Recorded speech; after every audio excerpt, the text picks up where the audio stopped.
do I become great? How do I leave an impact? Because I don't just want to be another video guy that spends his whole life capturing different faces and putting them together on the timeline. I want to become that person that helped a group of people dream, hope, and pursue what their heart desired. I want to be great.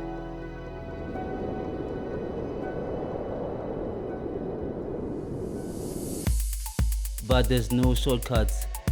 There are a few things that I have to consider and work on in order to achieve greatness. I started with a Nikon 3100, then the 51 till the 5300. Each time I upgraded the camera, I got a new feeling of energy that made me try out new creative ways to film and edit my work.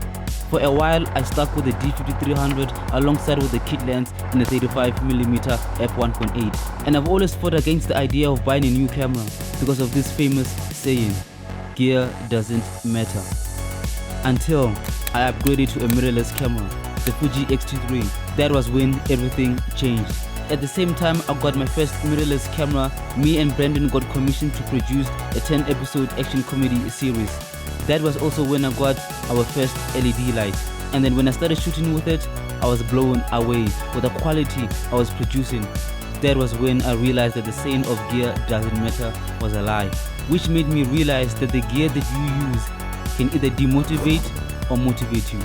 Knowing that you have good enough gear that can guarantee you good work every time you use it is one of the best motivations and inspirations for any visual artist.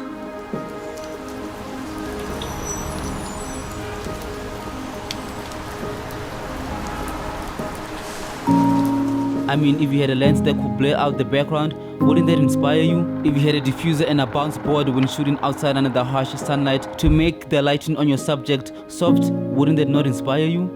And if you had a tripod or a gimbal to make your shot smooth and stable, wouldn't that inspire you? Let's be honest guys, if you have better gear, you do better work. And when you do better work, well, you become better.